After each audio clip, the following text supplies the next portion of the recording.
something like this. Check this out.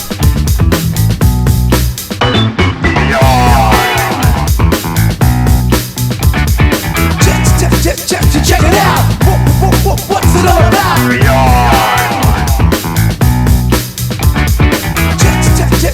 Check it out.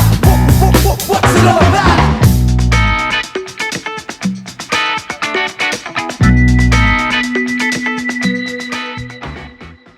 Welcome everyone, this is TahoeJBennett, and we are back with another edition of Beyond the Synopsis. Today I have something really special, a returning guest, but my first time over Zoom with her. Last time when we connected, it was pre-Zoom. It's been a little while. She's an artist with over a decade experience illustrating titles such as Aftershocks Insects with Marguerite Bennett, Dark Horse's Matahari with Emma Beebe, Boom Studios Deep State with Justin Jordan, among others, as well as cover art from a variety of publishers. Like I was saying, in February 2018, she was named Artist of the Month at Popcorn HQ, which I may have had a hand in. And her graphic novel with Mark Bernardo, entitled Adora in the Distance, was nominated for an Eisner Award in 2022. Now she's taken on double duty for the first time by writing and illustrating her first young adult original graphic novel, The Girl Who Draws on Whales.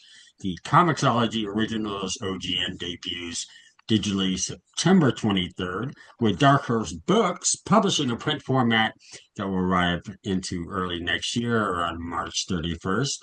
So please welcome Ariela Kristantina. Thank you so much for joining us. Hi, thanks so much for having me. And I do want to also mention that joining her is her editor and the ComiXology Original series graphic novel, The Girl Who Draws on Whales. He's also edited project at DC Comics and Vertigo, including like one of my favorite series of all time, 100 Bullets, Why the Last Man. He's also edited projects at Image Comics, Dark Horse, Distillery, and of course, like I said, notably today, ComiXology. So please welcome editor extraordinaire Will Dennis. Well, thank you. Hello. Thanks for having me. Definitely. This is great. So yeah, we're all over the world here. I'm in California. Will, you're in New York, correct? Yeah. And then Ariela, you're in Jakarta, Indonesia. Mm-hmm. Wow. Yes. Thank goodness for the internet. There are times that it's definitely a good thing to have. A way to unite people, and especially to build your two relationships with this. So, Ariela, let's get right into this. You know, like we said, you've done a number of projects before, typically just illustrating or doing cover art. But what was it about this story and The Girl Who Draws on Whales that you chose to tackle both and make this your debut as both writer and illustrator for this original graphic novel that you're putting out? Well, originally I had this, I sketched this little drawing of a girl and a whale. And that's usually how I get my ideas from. And as it develops over the year, I wrote some like pitches and I talked to Will eventually about it. I don't know. I just feel like I really love the story. I really love the characters. And I don't think the pitch is bad. So that's why I talked to Will. I was like, hey, if this doesn't suck, maybe read it and then tell me what you think. That's the standard for most comics. They don't suck. When you did the drawing though, did you have a real sense immediately? Because I feel like I remember the drawing, right? Was it you posted on Instagram or something, maybe? Right? Yes, Yeah, I think so at some point. Yeah. Right. And that was just like doodling and stuff, kind of, right? Mm-hmm. Yeah. Right. Well, and people will see in this book that all throughout it's very expressive. It's fluid. You really get the the fantasy aspect, and this adventure, but then it's also very poetic, and I mean, there's so many components here, from the panel layouts to, some would just read like maybe like a normal comic, and then some that you know, continue on with patterns only divided by they're actually box lines, and just this it just turns into this just beautiful collection of artistry, fantasy, these creatures like the merfolk and the serpent and the sea turtle, and these whales, and it's just it's so beautiful to look at that you know, who wouldn't want to see riding, you know, people riding sky whales into the sunset. Exactly. Oh, thank you. She loves talking about her work, if you could tell. No, that is true because I sent it to a bunch of people to get blurbs, and Becky Cloonan, who, I adore work and whatever. Yeah, she was sending stuff notes back to me, but just about like the storytelling, how like dynamic and kind of unusual it was, Right. from like a West compared to like a Western, meaning like American sort of style of the storytelling, like the layouts of the pages and things were just like she was really blown away by just how, inventive it was. But I know, yeah, we talked at the beginning of the whole process about like the influences and kind of what you were going for, right? I mean, Yeah. because you were a huge manga fan, but not necessarily a lot of the manga that like we know over here, right? Yeah, because I grew up like in around 90s, in the 90s, in Indonesia especially, manga is booming. Manga was booming and still as big right now. So back then, everything is translated into Indonesian. So we don't read like actual Japanese, or we don't read like the like English version. Mm, And we imported a lot of older mangas from back in the 70s and 80s because they're cheaper. They come in bulk and they're cheaper, right? So it's just flooding the market. And that's, I guess, where I get all the layout like inspiration and all that, because I grew up with that. They have a lot more flexibility in the layout and paneling and storytelling, I feel, compared to, at least compared to the Western comic that I read. hmm And what I noticed when going through it is, you know, it at times it feels like, you know, the reader's taking on this, you know, adventure off into some mystical realm or just wild yeah, fantasy. But at the same time, it felt very plausible, and it really felt like a reflection of, you know, life as a Pacific Islander, or there seemed to be a lot of, you know, uh, appropriate. Uh, I don't even know what I'm trying to say. It felt very grounded while also feeling um, otherworldly, I guess you could say. Just the nature, you know, when you start seeing these people are trying to connect, it's about these relationships, and you know, I couldn't help but just notice the symbolism in a lot of it that came out. Telling these stories through her drawings. It's just a really beautiful and unique concept that you have. Yeah, thanks. I think I took a lot of inspiration from things around me. Things, I live in Indonesia, obviously, but um, Indonesia has lots of islands. We have 17,000 islands, and we have, I think, if I'm not mistaken, don't quote me on that. Could be more, could be less, but we have a lot.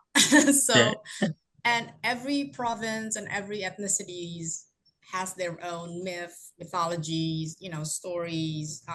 They have their own culture. They have their own national or traditional clothing and stuff like that. They have their own like batik or other patterns. I try to get inspiration from that because I do want to create uh, a fantasy world, but the fantasy world that I know and I can relate with. Okay. So and also like kind of the folk tales that kind of come out in, you know, in the pages and in the story.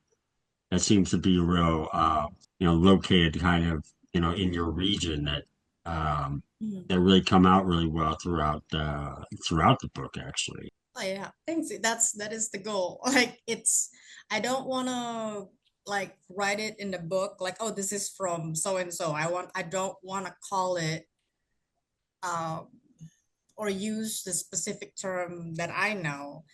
It's like a nod to my cultures. Like Sure. if you know kind of thing, when Hmm. when people from my country read it, they was like, oh, this is that, and they can connect the dots.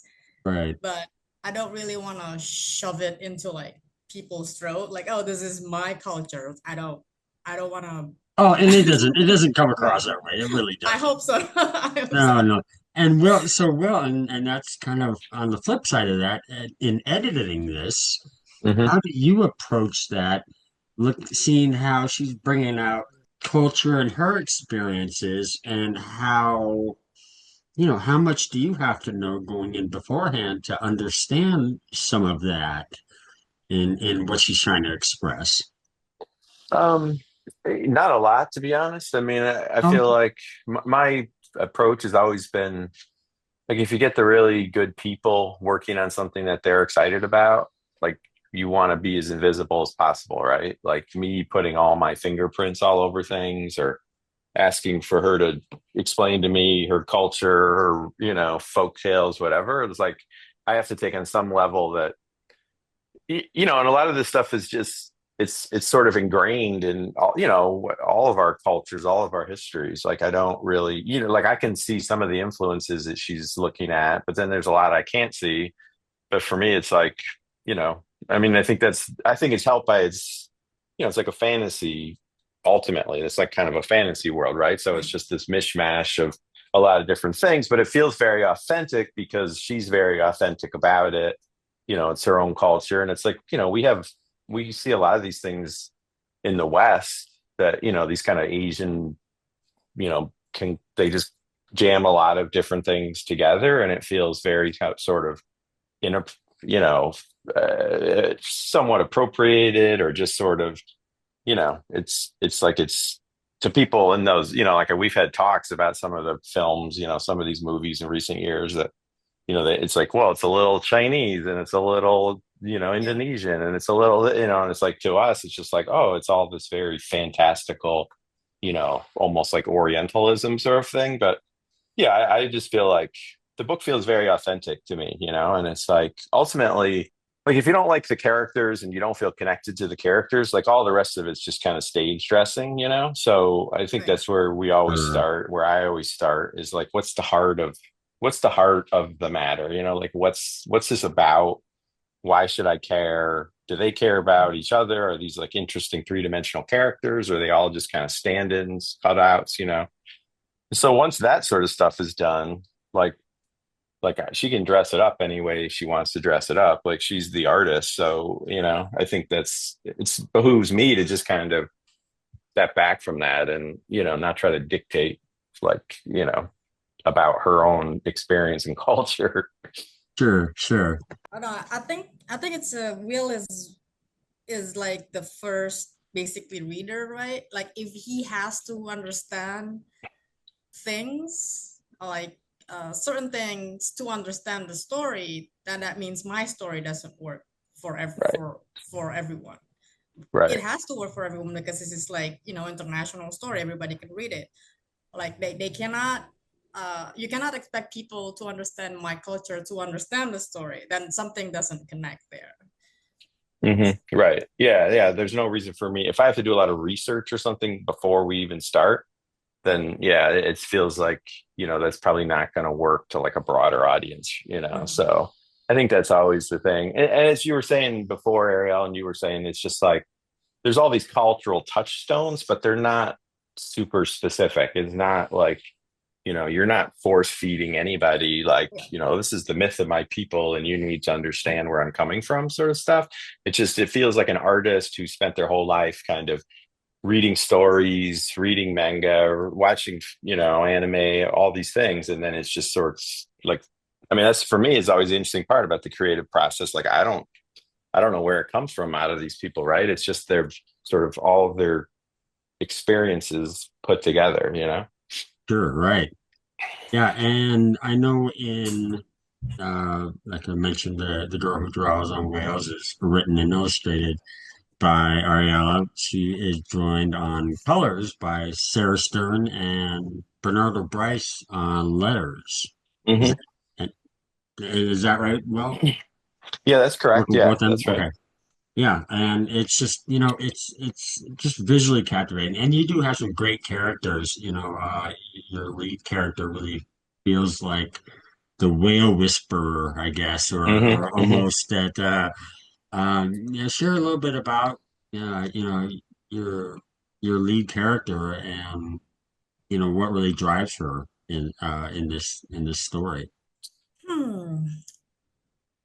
I think what drives her at first is obviously her curiosity is just first, and the second will be the way she bonds with the whale and then other creature around her, uh, is through at first her art, but then it evolves into something else entirely.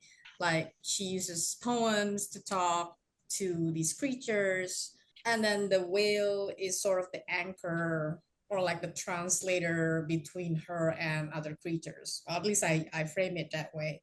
But what drives her at first is her curiosity, wants to know what happened, in the beginning of the story, and then she's determined to solve it, not in like Hmm. a detective way, but that's what really pushed her to go outside and have this adventure. Yeah, and her heart really comes out throughout the pages as well. I mean, this is very important to her. This is something that it's her passion, and yeah, her curiosity definitely takes it. Who you got there? Yeah. I'm surprised my little one isn't hopped on my lap. I don't know where he is. He Um, needs attention. they always know when you're recording video for some reason. Oh, of course. Um, but you know, uh, the girl who draws with whales is it's a testament to the power of stories that their uncanny ability to entertain, educate, and ultimately unite us. Um, and a story about believing in yourself and trust. So, I mean, Hmm. there are a lot of great components within that, readers can really take from this. Would you guys agree on that? Yeah, 100%. I mean, I think it's really about this girl and her art, her art that sort of makes her different from the other people in her on her island, and then she sort of goes out and tries to solve some of these problems that she sees. But yeah, ultimately, like it's a universal thing, right? I mean, whether it's art or poetry or music or whatever. Yeah, now that I'm thinking about it, like it really feels like this is an autobiographically inspired project, which it just occurred to me that I've never thought before. Excuse this me. girl this girl who's determined to be an artist, who leaves her island nation to travel around the world and solve people's problems. This is hold on, yeah, I'm seeing it in a whole new light now, actually. But Hey, no, yeah, yeah, I mean it's very universal. I mean, it does, I feel like it has a very universal feel to it, like it really appealing. The characters are appealing, as you said, there's lots of crazy sea creatures and races and locations and space pirates and just all the kind of fun trappings that you would want from a story, but with this real artistic heart to it. yeah, yeah, and then I noticed that all throughout. It never stopped. You could go 20 pages, and all of a sudden, it'll take on a little bit different style, and more of Hmm. a watercolor splash kind of look, and then next one, it's more focused. The detail and the illustrations on uh, the characters and like also do want to mention that when you purchase, download, read, however, the girl who draws with whales or draws on whales. That also includes character bios, which are really great that help you learn a little bit more about each one Hmm. involved in the story. Sketch work, script samples. So you're definitely getting even more for your more bang for your buck, I guess.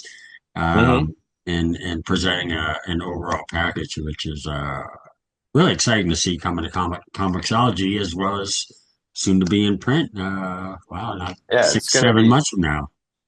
yeah, the print version is going to be, yeah, I mean, they look great on screen.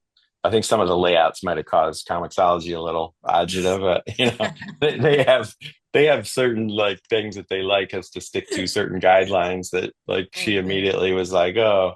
But yeah, I mean, you mentioned the other people on the team, Sarah and Bernardo, like, yeah, they really brought a lot to it. I mean, Right. ideally Ariel would have watercolored it herself, probably, but like, there's only so many years in a life, so you have to get, I mean, it would have just taken Thanks, too long, so.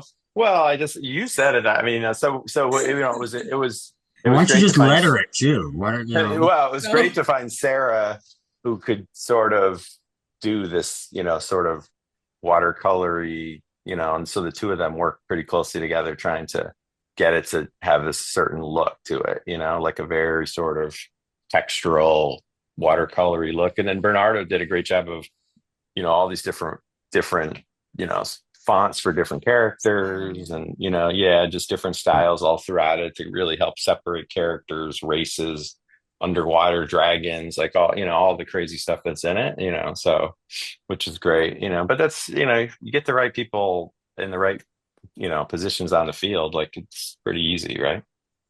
Sure. yeah, I honestly cannot. I admire people who can actually watercolor after they do pencils and inks because, like, I cannot look at my work for the third or fourth time. So, like, And watercoloring is just a type of art that is not ever something everyone can do. You don't see a lot of yeah, it because of that. I mean, you have, yeah, your David Max and things like that, but this came together really nice, and it wasn't straight throughout. It was a nice blend of different styles, and it was really impressive by Sarah and what she Hmm.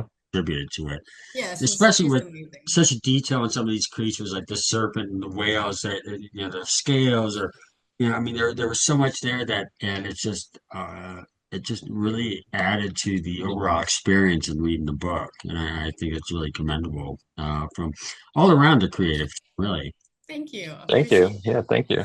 Now, so for people that want to go check out The Girl Who Draws on Whales, as like I said, coming to ComiXology, what would you say to them as far as why they should jump into this, how it's going to grab them, or how they may be able to connect with this story that you feel that, you know, it's going to hit, it's going to be ready for anyone who's interested, but, you know, what would you say would really draw and hook them in reading this book? Well, I myself enjoy children's and YA story that blends adventures and some subtle, I would say subtle dark theme behind it because Hmm. it's in my book as well. Like it's not explicitly there, but I did touch a little bit about colonization, the sea Hmm. pirates and all that, but it's under a few layers deep. So at first it looks like just like a children's book, but I like children's book who can attract adults as well. So Sure. yeah, I feel like if you grab this book for your kids, um, read it as well, and then maybe you'll find something else beneath, the beautifully watercolored pages. It seems like Hmm. that. Yeah, I think I think Yeah, for I mean, me that's the goal. if you're if you're a fan of like Miyazaki films, things like that, I mean, it's that those movies all like while they're kind of aimed at younger audiences, there's very like big, deep themes to those, and dark things happening, like adults, parents dying, and kids on their own, and all these sorts of things. Like this definitely Sure. has that same vibe of it's not like all, just unicorns and rainbows, right? There's a very dark like Mhm. undercurrent to it. Like you said, there's some of these relevant themes, but they're not, pushed.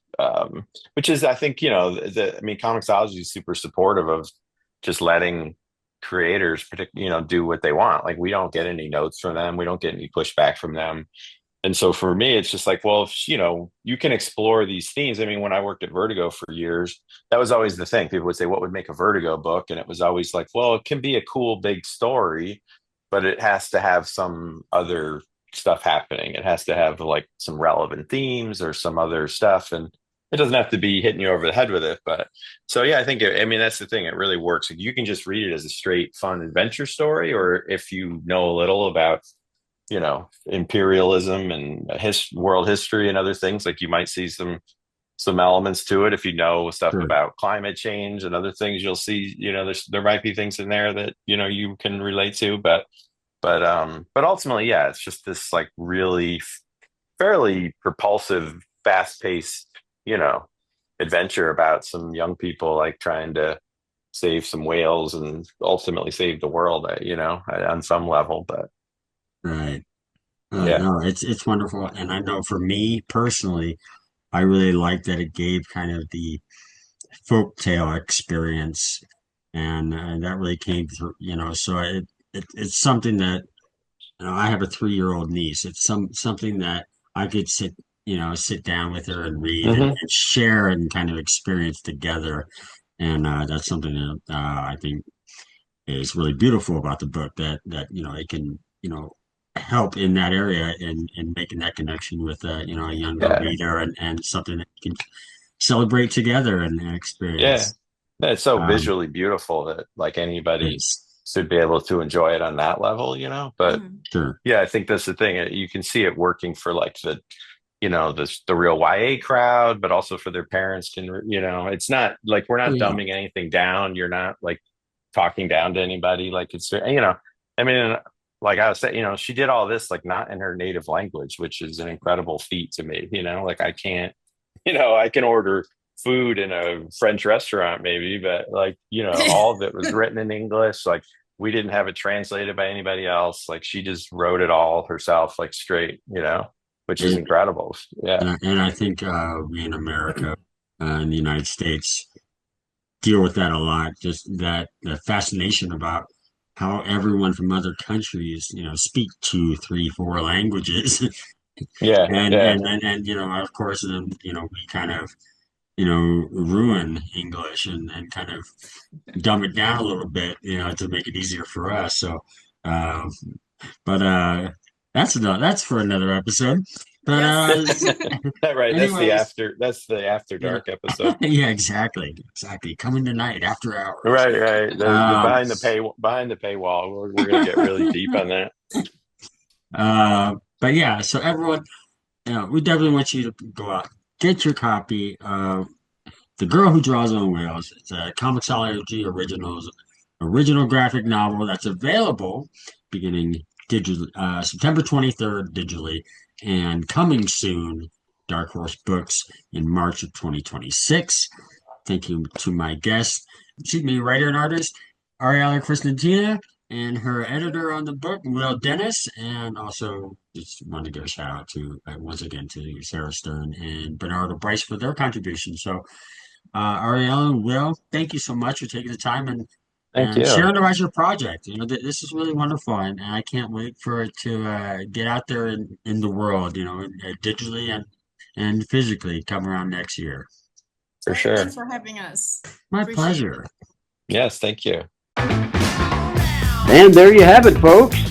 I'd like to give a big thanks to my guests, Ariela Kristantina and Will Dennis, for taking the time to speak with us at Comics Bodega. Be sure to check out both of them online, learn more about what they do and what's upcoming. Be sure to get your copy of The Girl Who Draws on Whales. You can snag a copy now at ComiXology by going to bit.ly/drawsonwhales, and be on the lookout for the graphic novel coming out in print format through Dark Horse Books in early 2026. You can learn more about the upcoming trade paperback at bit.ly/drawsonwhalestpb. If you're new to digital comics or ComiXology, head on over to amazon.com/ComiXology. You can learn more about the service, see thousands of titles that'll be at your fingertips, and sign up. You can even get 3 months of ComiXology Unlimited for free. It's an incredible deal I know you're going to love. Go check it out. Thank you so much for checking out the interview. If you enjoyed this presentation, be a huge help for us if you like, comment, and subscribe to the channel. More from Comics Bodega with comic creators coming very soon.